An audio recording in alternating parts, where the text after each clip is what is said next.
എന്റെ അനിയത്തി. നമ്മുടെ കുഞ്ഞാങ്ങൾ ഇത്ര പെട്ടെന്ന് നമ്മളെ അനാഥരാക്കിയിട്ട് പോകുമെന്ന് നീ വിചാരിച്ചോ? ഇല്ല ചേച്ചി, ഒരിക്കലും ഞാനങ്ങനെ കരുതിയില്ല. അതിന് മരിക്കാൻ തക്ക അസുഖമൊന്നും ലാസറിനുണ്ടെന്ന് നമുക്ക് തോന്നുക പോലും ചെയ്തില്ലല്ലോ.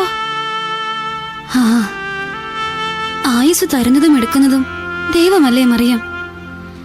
നിസ്സഹാരായ നമുക്ക് അവിടുത്തെ തിരുവിഷ്ടത്തിന് വഴങ്ങാനില്ലേ കഴിയൂ? നോക്കടാ യാക്കോബേ, ഈ പെണ്ണുങ്ങൾ കല്ലറയുടെ മുന്നിൽ നിന്ന് ഇതുവരെ പോയിട്ടേ ഇല്ലെന്ന് തോന്നുന്നു. എങ്ങനെ പോകും ശമയോനെ? രണ്ടാൾക്കും ലാസറിന് അത്ര കണ്ട് ഇഷ്ടമായിരുന്നില്ലേ? കർത്താവിനും ലാസറിനോട് ഏറെ സ്നേഹമായിരുന്നല്ലോ. ലാസർ മരണശയ്യയിലാണെന്ന് ആളയച്ചറിയിച്ചിട്ട് ഒന്ന് കാണാൻ പോലും അദ്ദേഹം വരാത്തത് എന്തുകൊണ്ടാണാവോ? അടക്കിയിട്ട് ഇന്ന് ദിവസം 4 നാഥനില്ലാത്ത ഈ പെണ്ണുങ്ങളെ ഒന്ന് ആശ്വസിപ്പിക്കാനെങ്കിലും അദ്ദേഹം വരുമെന്ന് കരുതി.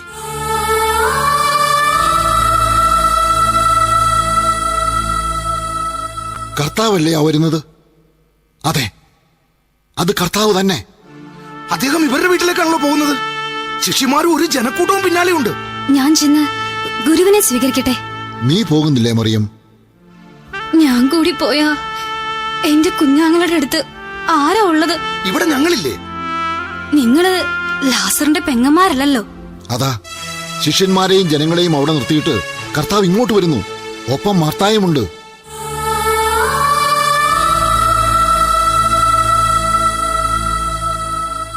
കർത്താവേ, അങ്ങ് ഇവിടെ ഉണ്ടായിരുന്നുവെങ്കിൽ എന്റെ സഹോദരൻ മരിക്കുകയില്ലായിരുന്നു. മർത്ത, നിന്റെ സഹോദരൻ ഉയർത്തെഴുന്നേൽക്കും. ധൈര്യമായിരിക്കും. അന്ത്യദിനത്തിലെ പുനരുത്ഥാനത്തിൽ അവൻ ഉയർത്തെഴുന്നേൽക്കുമെന്ന് എനിക്കറിയാം കർത്താവേ. പുനരുത്ഥാനവും ജീവനും ഞാനാണ് മർത്ത.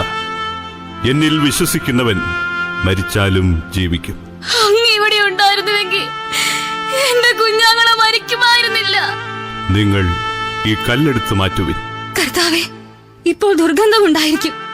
ഇത് 4-ാം ദിവസമാണ്. മർത്ത, വിശ്വസിച്ചാൽ നീ ദൈവമഹത്വം ദർശിക്കുമെന്ന് ഞാൻ നിന്നോട് പറഞ്ഞില്ലേ?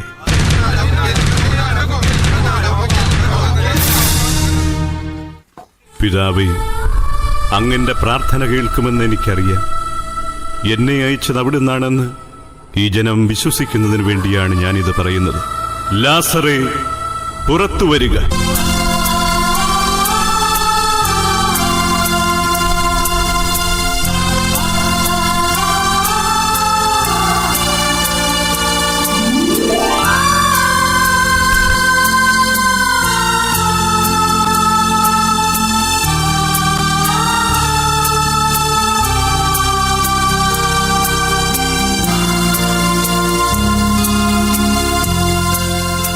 ലാസറിന്റെ കെട്ടുകൾ അടിക്കുക. അവൻ പൊയ്ക്കൊള്ളട്ടെ. ഞങ്ങൾ വിശ്വസിക്കുന്നു കർത്താവേ, ജനതകളുടെ പാപം പോക്കുവാൻ ലോകത്തിലേക്ക് വരാനിരുന്ന ദൈവപുത്രനായ ക്രിസ്തു